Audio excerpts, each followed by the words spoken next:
Olá, meus irmãos, é sábado da 30ª semana do tempo comum.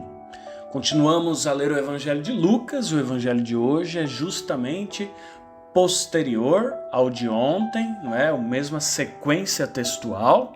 Então, nós temos aí Jesus fazendo refeição do Shabat, portanto, obviamente, no sábado, não é? Na casa de um dos chefes dos fariseus. Ele tinha acabado de curar um rapaz ali, não é?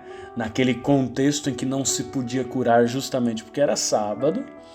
E Jesus aproveita a situação para conclamar a consciência das pessoas a superar os tabus da lei, no sentido de promover uma acolhida às pessoas que estão precisando e promover o bem independente do dia, não é? O sábado vem para justamente promover a vida do ser humano. Muito bem, Jesus aproveita a situação para mais uma coisa. Ele notou naquela refeição como os convidados escolhiam os primeiros lugares, né? Então o pessoal ali meio que se acotovelava para ficar com os melhores lugares no banquete. E aí ele conta uma parábola. Quando tu fores convidado para uma festa de casamento, não ocupes o primeiro lugar. Pode ser que tenha sido convidado alguém mais importante do que tu, e o dono da casa que convidou os dois venha te dizer: dá o lugar a ele. Então tu ficarás envergonhado, irás ocupar o último lugar. Mas quando tu fores convidado, vai sentar-se no último lugar. Assim, quando chegar quem te convidou, te dirá: amigo, vem mais para cima, vem mais aqui para perto. E isto vai ser uma honra para ti, diante de todos os convidados. Porque quem se eleva será humilhado e quem se humilha será elevado. O padre resolveu ler o Evangelho como um todo porque ele é autoexplicativo, não é?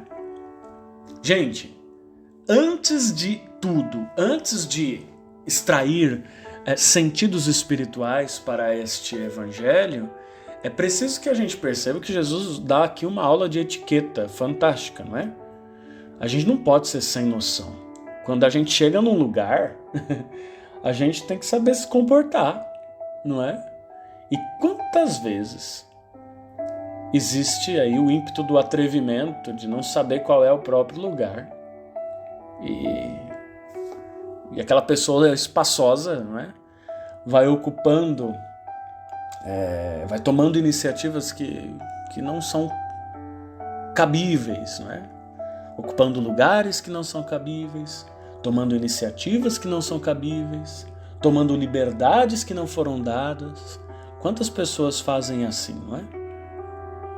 Bem, isso é feio. Jesus está explicando aqui, antes de tudo, como eu disse, leis de etiqueta, de educação.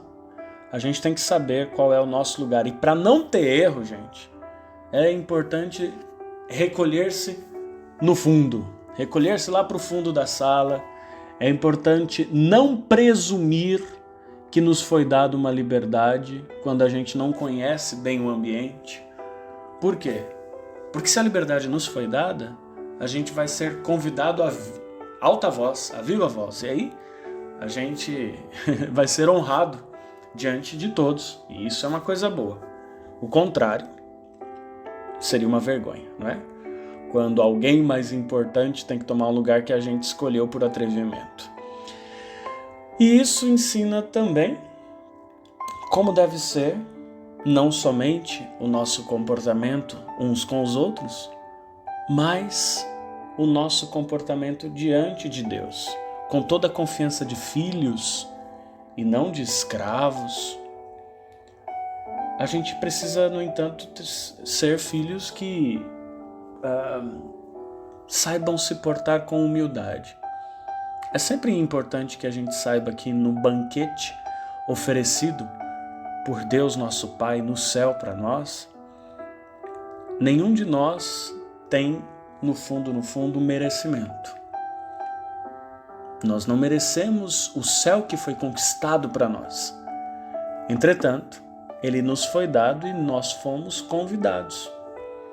Enquanto caminhamos para lá, caminhemos como quem sempre precisa do perdão de Deus, como quem sempre precisa voltar a Deus, como quem sempre precisa da força de Deus, da oração, dos sacramentos, da palavra, da igreja. Não é a igreja que precisa de nós, somos nós que precisamos dela, não é? Isso eu digo como padre. A igreja não precisa de mim, sou eu que preciso dela, não é? Então, este comportamento de humildade, de reconhecer a própria necessidade da graça de Deus, é coisa boa. Por quê? Porque quem se eleva será humilhado e quem se humilha será elevado. Humilhemo-nos diante da mão de Deus, que é boa e misericordiosa, e ela nos reerguerá. Amém.